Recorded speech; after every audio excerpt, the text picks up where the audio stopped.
Good morning, people.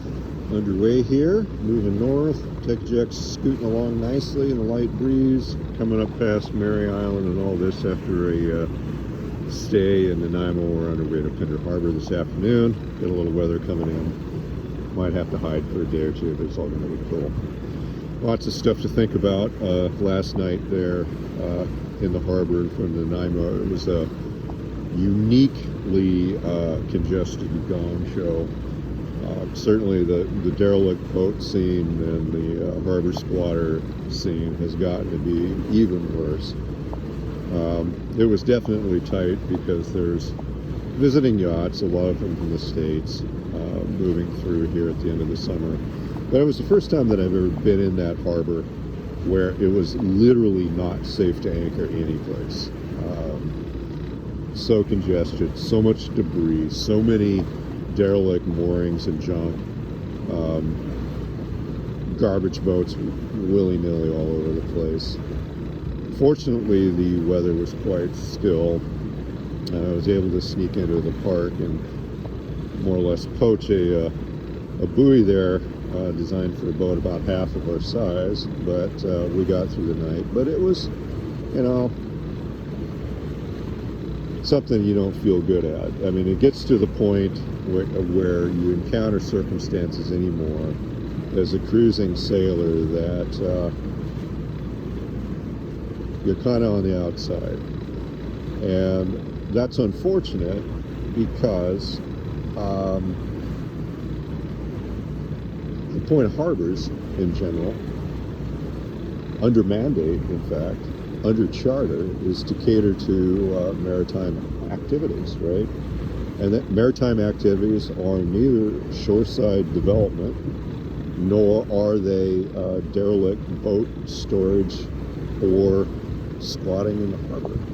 They're not either of those. The law is absolutely 100% consistent and clear in that matter. And actually, in fact, many of the harbors up here are so either congested, developed, or basically seized from the commons due to usage that is contrary to the management of the harbor, that people that actually would use the harbor for legitimate usages are on the outside. There's a lot of conversation out there about pressures the liveaboard lifestyle face, and I've been living aboard boats for almost 30 years.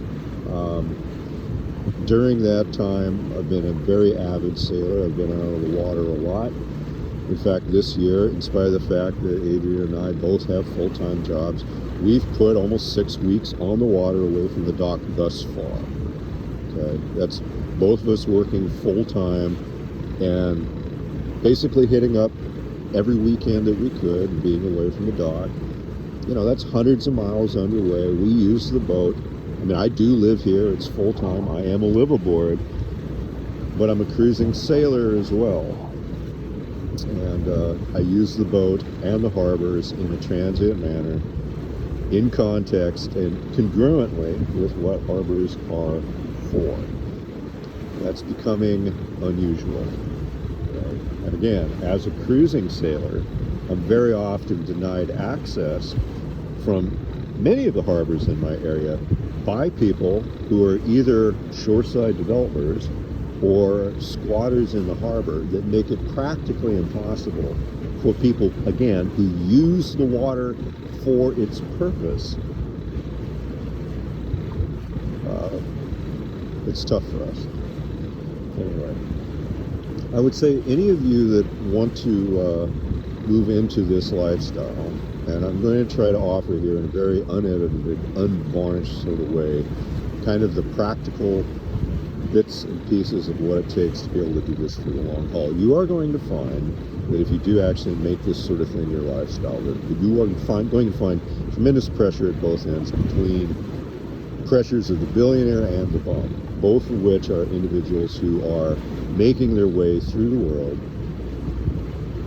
more or less trying to get something for nothing. And if you're gainful and respectful and you want to see the commons, be managed for the betterment of the community and for the common good, you're going to find yourself at odds with a lot of people that want to do it otherwise. Again, here in British Columbia, there is major pressure to try to clean up some of these harbors because the liveaboard situation is literally got to be that bad. And again, I'm making the term, using the term liveaboard as distinct from individuals who are cruising sailors or other mariners who actually come and go and use the harbor in a transient manner, in the manner that the harbor is intended to be managed, all right? The liveaboard squatter situation has gotten me so bad that there's getting to be more pressure all the time for dealing with this stuff, and the law is coming. Unfortunately, those of us who are never part of the problem will generally end up being caught up in the law being applied, because the law is generally not that smart either in its design or execution. The reality is, if people were respectful and used the harbor as proper transients, and they came and went, and they anchored, and they didn't use moorings, none of this would ever have been a problem. Yeah.